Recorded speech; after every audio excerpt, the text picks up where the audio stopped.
શહેર ભાજપ કાર્યાલય ખાતે ધ્વજવંદન માટે શહેર અધ્યક્ષ શ્રી અભયસિંહજી ચૌહાણને આમંત્રણ આપું છું. આપના વરદ હસ્તે ધ્વજવંદન કરો.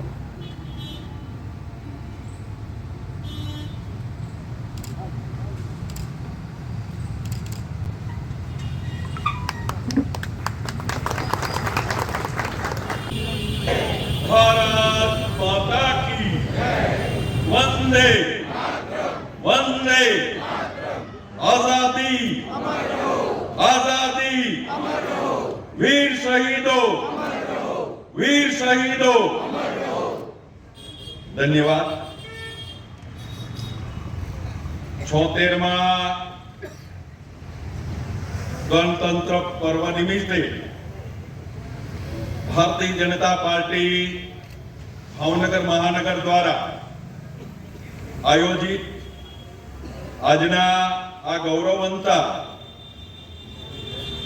ध्वजवंदनનો કાર્યક્રમ ને જેમણે ભારતી માટે શહાદત વરી છે, પોતાનું મહામૂલું જીવનનું યોગદાન આપ્યું છે, એવા સૌ હુતાત્માઓના યાદ કરવાના પ્રસંગે આજના આ કાર્યક્રમમાં આપણી વચ્ચે ઉપસ્થિત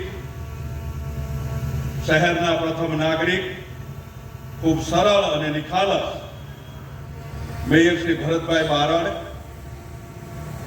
મારા સાથી મહામંત્રીશ્રીઓ ભાઈ શ્રી નરેશભાઈ, પાર્થભાઈ, અલ્પેશભાઈ, સંગઠનના સૌ સાથીદાર ભાઈઓ બહેનો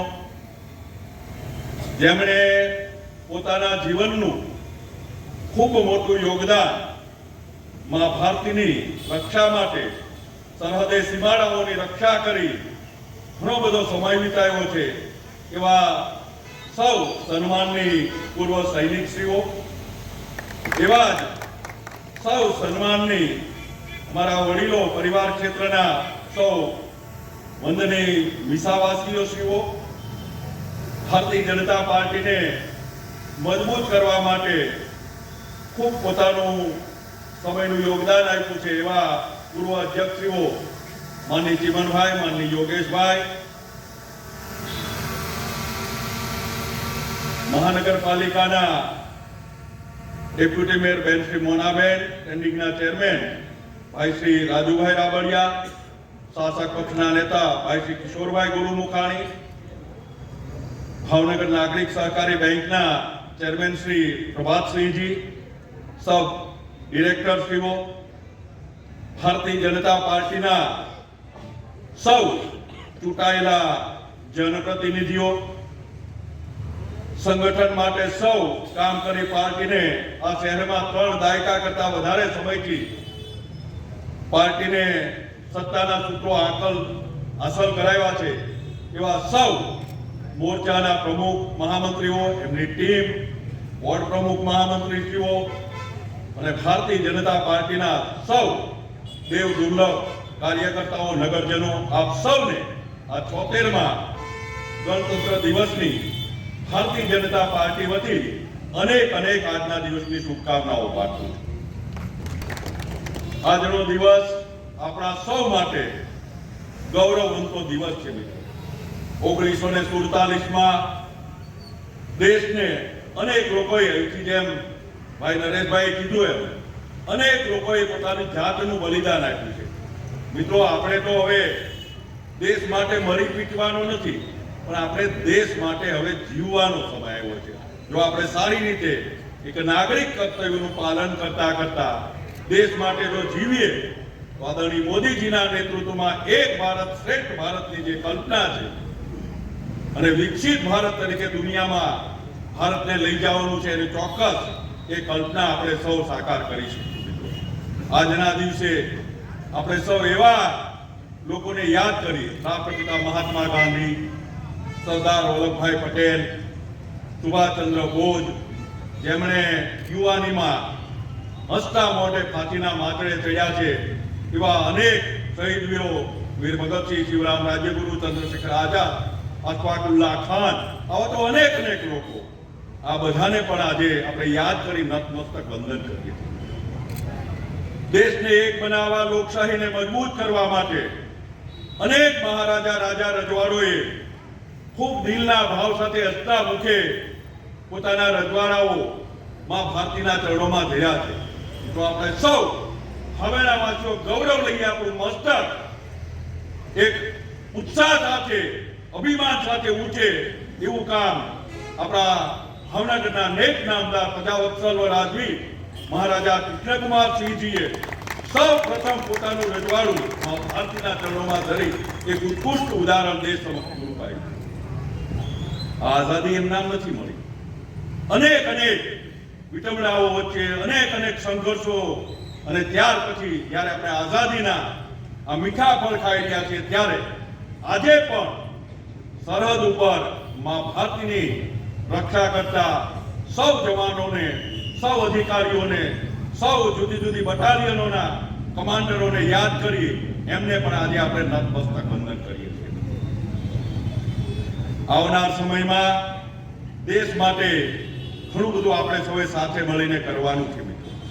લગભગ 8 દાયકાનો સમય આઝાદીને મળે વીતવા જઈ રહ્યો છે ત્યારે લગભગ છેલ્લા 11 વર્ષથી દેશના યશસ્વી પ્રધાનમંત્રી આદરણીય મોદીજી જ્યારથી વડાપ્રધાન બન્યા છે ત્યારે કુબામાં રહેતો છેવાડાનો માણસ હોય કે હવેલીમાં રહેતો મોટો ઉદ્યોગપતિ હોય, એમણે આઝાદ ભારતની કલ્પના જે હતી સાકાર થઈ રહી છે.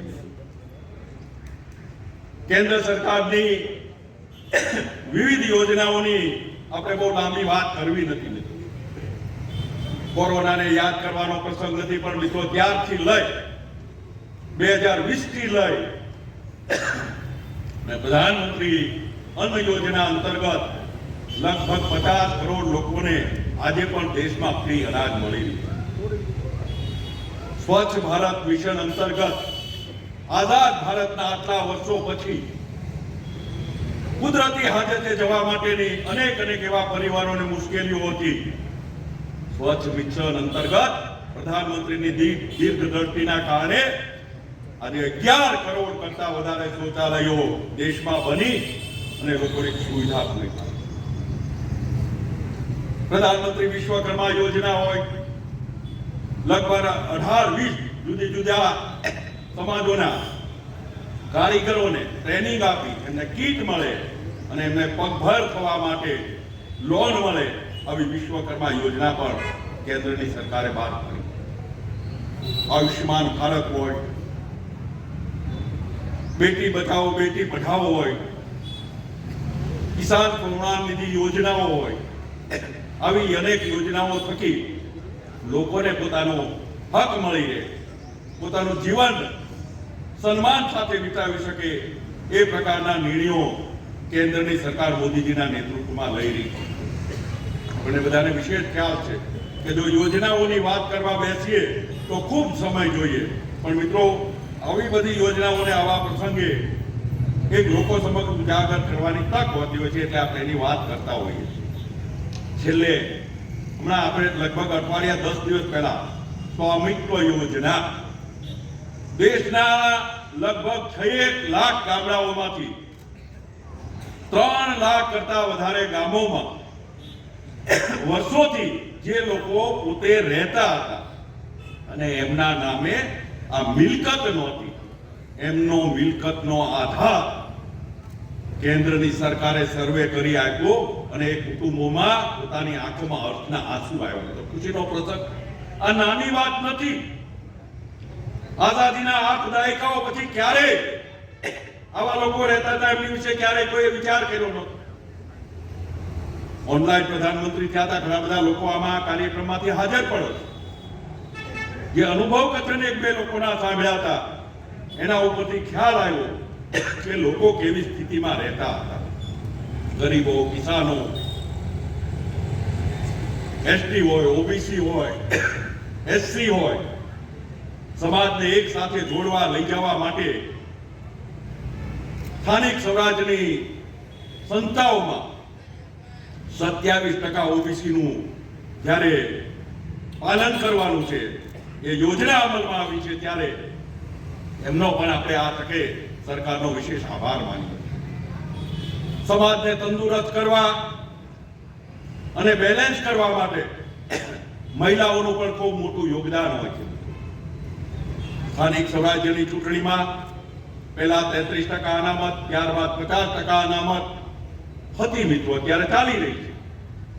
મોદીજીના નેતૃત્વમાં આવનાર સમયમાં દેશનું સંચાલન કરવામાં અને રાજ્યનું સંચાલન કરવામાં મહિલાઓ, માતાઓ, બહેનોનું યોગદાન મળે એ માટે થઈ અને લોકસભા અને વિધાનસભામાં પણ આવતા સમયમાં 33% મહિલા અનામતનો નિર્ણય સરકારે કર્યો છે. આ નાની સૂની વાતો નથી, પરિવર્તનની હિલી સર્જાણી છે મિત્રો.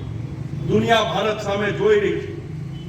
આવનાર સમયમાં ગુજરાત રાજ્ય ગૌરવ લે એ પ્રકારનું પાયલટ પ્રોજેક્ટો ગુજરાતમાં થઈ રહ્યા છે મિત્રો. 2035માં વર્લ્ડ કપ યોજાવાનું ગુજરાતના જ્યારે આંગણે થવાનું છે ત્યારે એક એવો ઇતિહાસ સર્જાવાનો છે દેશમાં અને રાજ્યમાં કે ભારત પણ ક્યાંય કમજોર નથી. આવી તો અનેક વાતો આપણે કરી શકીએ.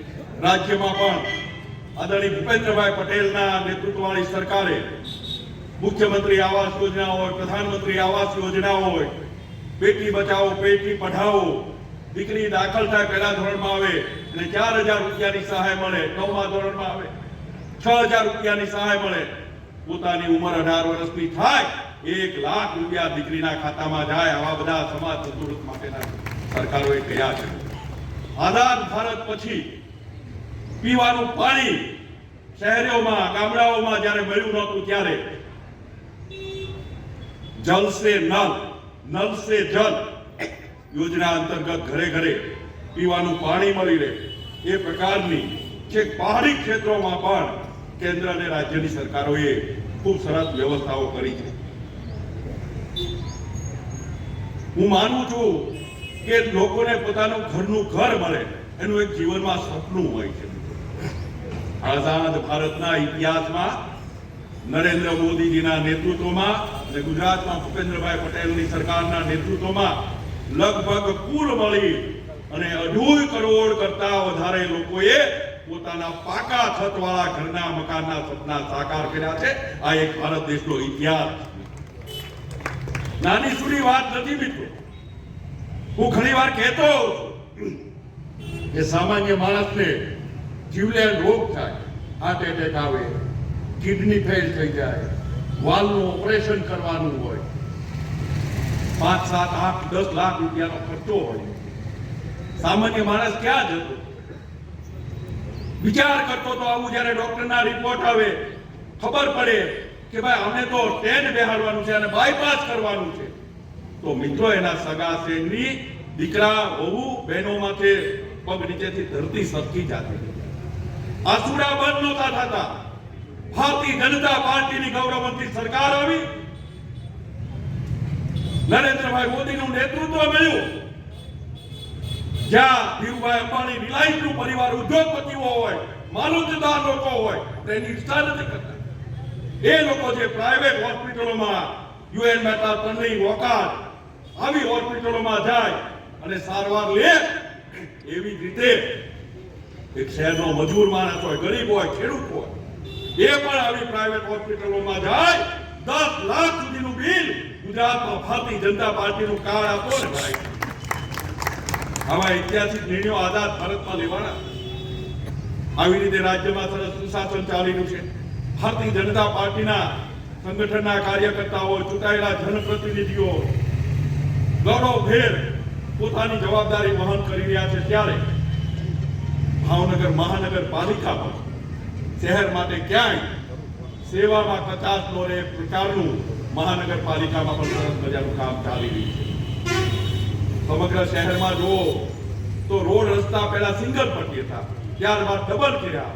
આજે આપણે 4 ટ્રેક સુધી પહોંચ્યા, 6 ટ્રેક સુધી, અને હવે પછી આપણો 8 ટ્રેક સુધીનો જે આગામી પ્લાન છે એ રીતે કામ થઈ ગયું. બધે જોતા હશો સેન્ટ્રલ ડિવાઈડર, સેન્ટ્રલ લાઇટિંગ, વીરભંજન ચોકથી ચાલુ કરી અને કાળુભા સુધી, વિદ્યાનગર ચોક સુધી આપણે વ્હાઇટ ટોપ રોડનો પહેલો પ્રયોગ કર્યો મિત્રો. ખૂબ સરસ શહેરીજનોના એમાં આવકારદાયક સૂચનો અને પ્રત્યાઘાતો આવ્યા છે. એવી જ રીતે દુખીશ્યામ બાપા સર્કલથી લઈ બુધેલ નેશનલ હાઈવેને ટચ થાય એ પ્રકારે આપણે ફોર્ટ ટ્રેક આરસીસી રોડ કરી રહ્યા છે. મહિલા કોલેજથી લઈ એરપોર્ટ સુધી વ્હાઇટ ટોપ રોડનું કામ ચાલુ થયું છે. શહેરની ગલીએ ગલીઓમાં સામાન્ય માણસ રહેતો હોય તો જનભાગીદારીથી કોર્પોરેટરોની ગ્રાન્ટમાંથી, માનની ધારાસભ્યોની ગ્રાન્ટ, માનની સંસદ સભ્યોની ગ્રાન્ટ, આમાંથી વિકાસના કામો થઈ રહ્યા છે. આવનારી પેઢીને મજબૂત, સશક્ત અને શિક્ષિત બનાવવા માટે આંગણવાડીઓનો એક મોડલ રૂપે કરોડો રૂપિયાના ખર્ચે પાયાનું કામ આંગણવાડીનું ભાવનગરમાં થઈ રહ્યું છે. પાણીની દ્રષ્ટિએ વાત કરીએ તો ગુજરાતમાં સૌની યોજના થકી ક્યારેક કલ્પના પણ આપણે ન કરી હોય કે ભાઈ છેક માં નર્મદાનું પાણી એ આપણા તળાવમાં, ભૂર તળાવમાં આવશે, સામાન્ય ચેક ડેમો જ હશે, શેત્રુંજી ડેમમાં આવશે, બોટાદના કૃષ્ણ સાગરમાં આવશે, સુરેન્દ્રનગરની ધોળી ધજામાં આવશે. આ મિત્રો આવ્યું છે. મજબૂત ઈચ્છા શક્તિ હોય તો ચોક્કસ પરિણામ ભગવાન ઈશ્વર આપણને સૌને મદદ કરતો હોય છે. આવા અનેક પ્રકારના કામ વિકાસના જ્યારે થઈ રહ્યા છે ત્યારે આપણે સૌ આ વિકાસની ગાથાઓમાં એક નાગરિક તરીકે પણ આપણા સૂચનો કરીએ. પોઝિટિવ અભિગમથી આપણે પણ, મોદી સાહેબ કહેતા હોય છે કે એક હાથથી એક ડગલું ચાલે તો દેશ 140 કરોડની જનતા છે તો 140 કરોડ ડગલા આગળ ચાલશે. આવનાર સમયમાં દેશમાં પણ ભાવિ પેઢી માટે આપણે બધાએ ઘણું બધું વિચારવું પડશે. જે રીતે પોઝિટિવ માણસો છે એ રીતે નેગેટિવ માણસો પણ છે. આપણે બધા જોઈએ છીએ સમાચારોના માધ્યમથી, ટીવી, છાપાઓમાં. તો એ પણ એક નાગરિક તરીકે આવનાર સમયમાં ભારતને વધારે સક્ષમ કેમ બનાવવું, રાજ્યને વધારે સક્ષમ કેમ બનાવવું, શહેરની સલામતી, સુરક્ષા, શહેરનો વિકાસ, આ બધા જ પાસાઓને આપણે ધ્યાને લઈ અને મને એમ છે કે બધા સાથે મળીને કામ કરશું તો આવનાર પેઢી માટે, આપણા શહેર માટે, રાજ્ય માટે અને દેશ માટે ખૂબ સુવર્ણ તક આવી રહી છે. ત્યારે મોદી સાહેબના નેતૃત્વમાં 2047માં આઝાદીને 100 વર્ષ પૂરા થાય છે ત્યારે વિકસિત ભારતની જે કલ્પના છે એ કલ્પનાને સાકાર કરવામાં એક નાગરિક તરીકે આપણું પણ સૌનું યોગદાન હોય એવી આપ સૌ પાસે અપેક્ષા રાખું છું. સૌએ ભારતીય જનતા પાર્ટીને સમગ્ર રાજ્ય હોય, દેશ હોય કે શહેર હોય, એમાં ખૂબ લોકોએ, શહેરીજનોએ, ગ્રામજનોએ પ્રેમ આપ્યો છે. ત્યારે આપ સૌને આજના દિવસે પુનઃ એકવાર આભાર માનું છું. અટલજીની જે સૌર ઉપરની માં ભારતીની જે કલ્પના હતી, એનું જે શાયરી હતી, એ વાત કરીને મારી વાત પૂરી કરું છું. આપણી કલ્પના દેશ માટે કેવી હોઈ શકે? અટલજીએ લોકસભામાં કીધું, ये देश हमारे लिए कोई जमीन का टुकड़ा नहीं है, ये देश हमारे लिए कोई जमीन का टुकड़ा नहीं है, हमारे लिए ये जीता जागता राष्ट्र है, ये वंदन की भूमि है, अभिनंदन की भूमि है, ये अर्पण की भूमि है, ये तर्पण की भूमि है, इसकी नदी नदी हमारे लिए गंगा है, इसका कंकर कंकर हमारे लिए शंकर है, हम जिएंगे तो इसी भारत के लिए और मरेंगे तो भी इसी भारत के लिए.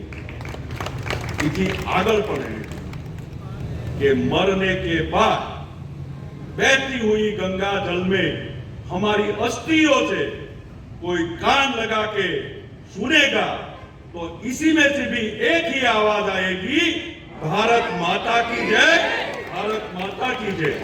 આપણે માં ભારતી માટે આપણે સૌ જીવીએ છીએ, એમની માટે કામ કરીએ છીએ, એમની માટે પરિશ્રમ કરીએ છીએ. રાષ્ટ્રનું સમર્પણ, રાષ્ટ્ર માટેનું જીવન એ આપણો સૌનો મંત્ર છે. ત્યારે આપણે વિશેષ રૂપે જે સરકારોની, કોર્પોરેશનની, રાજ્યની, કેન્દ્રની સરકારોમાં આવનાર સમયમાં ખૂબ લોક ઉપયોગી સુવિધાઓ, યોજનાઓ, વ્યક્તિગત યોજનાઓ પણ આવવાની છે. ત્યારે વિશેષ રૂપે આપણે બધા જ એમાં સહભાગી થઈએ. આપણું યોગદાન, કોઈ જરૂરિયાતમંદને એક સરકારી યોજનાનું ફોર્મ ભરાવીએ તો પણ એક પુણ્યનું કામ કર્યું છે, એ પણ આપણે કરીએ એટલી વિનંતી. ભારતીય જનતા પાર્ટીનું આ ઘર છે. ત્યારે સમયને લઈને લગભગ 13-14 વર્ષ કાર્યાલયને થઈ ચૂક્યા છે. ત્યારે સૌના સહકારથી, પ્રદેશના સહકારથી, સ્થાનિક બધા આગેવાનો, પૂર્વ હોદ્દેદારો, MP, MLA સૌના સહકારથી કાર્યાલયનું પણ નવનીકરણ, અપગ્રેડેશન ચાલી રહ્યું છે. આ આપનું સૌનું આપણું કાર્યાલય છે. આપ સૌ કોઈ પણ કામ અર્થે, શુભેચ્છા અર્થે અહીંયા આવતા રહ્યો. આપ સૌનો હૂંફ અને પ્રેમ મળતો રહ્યો છે. એ આવનાર સમયમાં મળતો રહે એટલી જ વિનંતી.